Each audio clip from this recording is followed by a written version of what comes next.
ভাঁজ করে একদম গুটিয়ে সুটিয়ে পড়ে থাকতেন সব সময়ের জন্য 24 ঘন্টাই। তো আজকে একটা পেশেন্ট নিয়ে আসছি। তো পেশেন্টটার লাম্বার ভার্টিব্রাতে D11 ডরসাল 11 বোন টিউমার হয়েছিল। তো ওটি করেছে, ওটি করার পরে লোয়ার লিম্বটা পুরোটাই পড়ে যায়।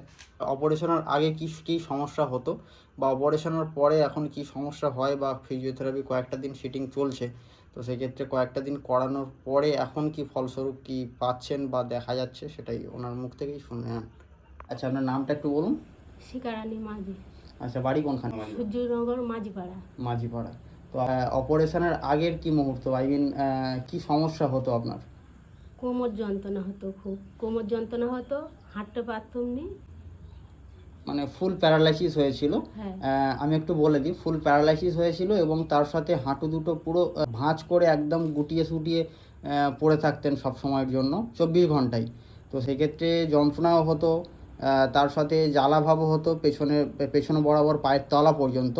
তো অপারেশনের পরে এখন কি কন্ডিশন, এখন কতটা কি ফিজিওথেরাপি করে ইমপ্রুভমেন্ট করছেন? এখন অনেকটাই ভালো। হুম হালকা একটু জ্বালা ভাব আছে, হুম আর ওই পাটা একটু খিঁচে আগের থাকতে অনেক কমে গেছে। আচ্ছা, এখন আমাদের একটু পাটা নাড়িয়ে একটু দেখাবেন, ঠিক আছে?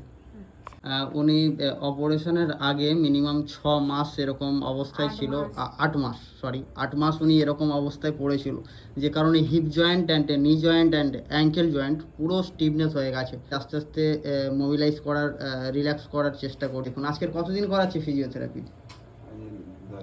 10 দিন মতো আজকের করাচ্ছি। তো সেক্ষেত্রে পাটা একটু নাড়ান তো দেখি।